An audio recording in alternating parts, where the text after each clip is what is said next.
शंका कैसे पैदा होती है, चलिए जानते हैं। एक सहेली ने दूसरी सहेली से पूछा, बच्चा पैदा होने की खुशी में तुम्हारे पति ने तुम्हें क्या तोहफा दिया? सहेली ने कहा, कुछ भी नहीं।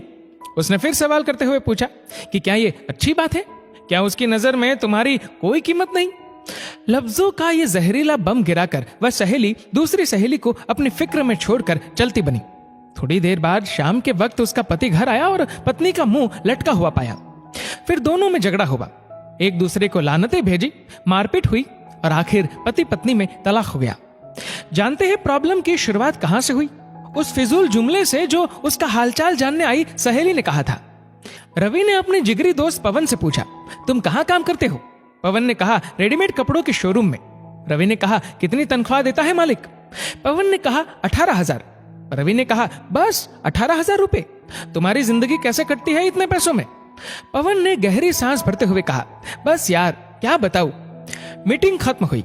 कुछ दिनों के बाद पवन अब अपने काम से बेरुखा हो गया और तनख्वाह बढ़ाने की डिमांड कर दी, जिसे मालिक ने रद्द कर दिया।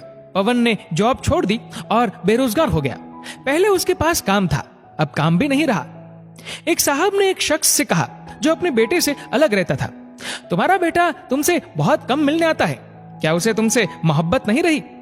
बाप ने कहा, बेटा ज्यादा व्यस्त रहता है, उसका काम का रूटीन बहुत सख्त है, उसके बीवी बच्चे हैं, उसे बहुत कम वक्त मिलता है।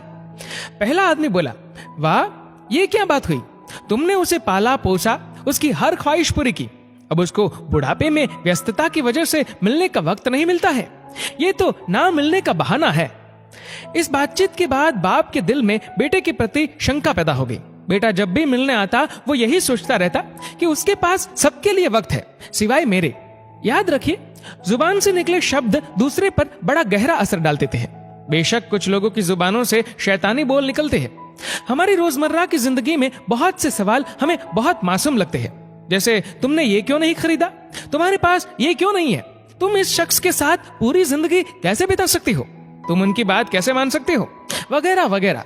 इस तरह के बेमतलब ही फिजूल के सवाल नादानी में या बिना मकसद के हम पूछ बैठते हैं, जबकि हम ये भूल जाते हैं कि हमारे ये सवाल सुनने वाले के दिल में नफरत या मोहब्बत का कौन सा बीज बो रहे हैं।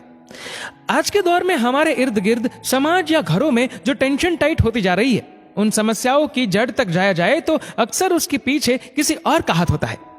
लोग ये नहीं समझते कि नादानी में या जानबूझकर बोले जाने वाले जुमले किसी की जिंदगी को तबाह कर सकते हैं। ऐसी हवा फैलाने वाले बम ना बने। लोगों के घरों में अंधे बनकर जाओ और वहां से गूंगे बनकर निकलो। क्या खूब कहा है किसी कवि ने, न चादर बड़ी कीजिए न ख्वाहिशें दफन कीजिए, 4 दिन की जिंदगी है बस चैन से बसर कीजिए। न परेशान किसी को कीजिए न हैरान किसी को कीजिए, कोई लाख गलत भी बोले बस मुस्कुरा कर छोड़ दीजिए। न रूठा किसी से कीजिए न झूठा वादा किसी से कीजिए, कुछ फुर्सत के पल निकालिए, कभी खुद से भी मिला कीजिए।